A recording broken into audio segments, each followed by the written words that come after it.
Hey everyone, and welcome to This Explainer.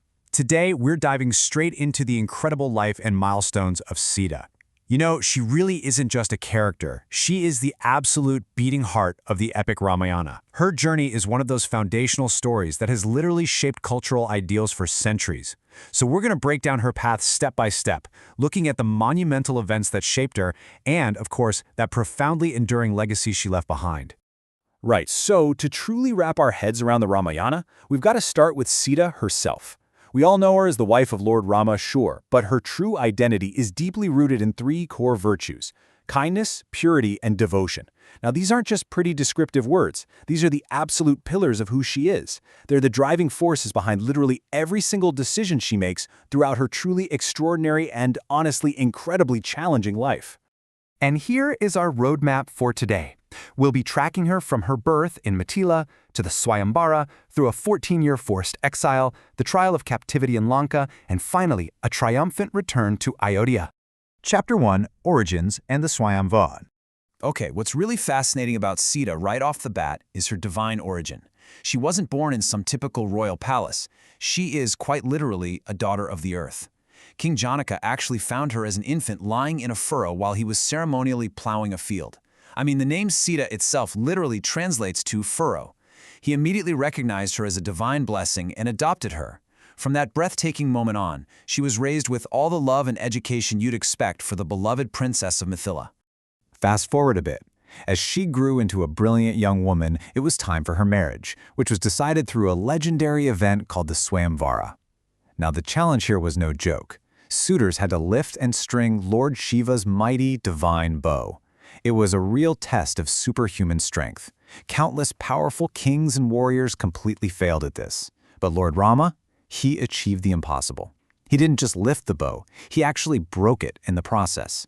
And that legendary feat is what united Rama and Sita, setting the stage for the rest of their lives. The choice of exile. 14.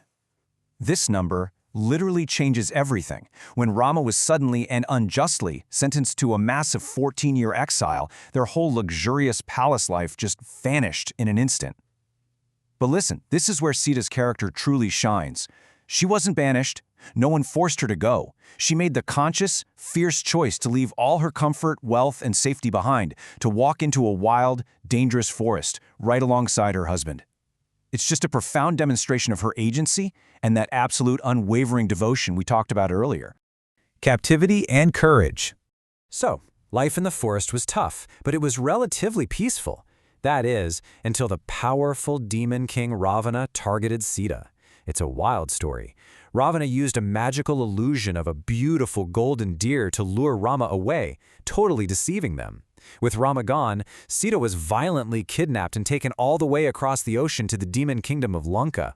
Just like that, in the blink of an eye, she was ripped from her life and held prisoner in a strange, hostile land. But here's the thing you have to understand. Sita wasn't just sitting around waiting to be rescued.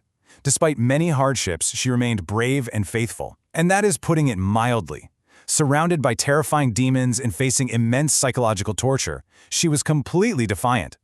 There's even a famous legend that she would place a single blade of grass between herself and Ravana whenever he approached.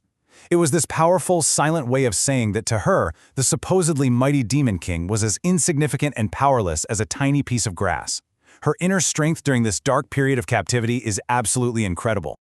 The rescue and return.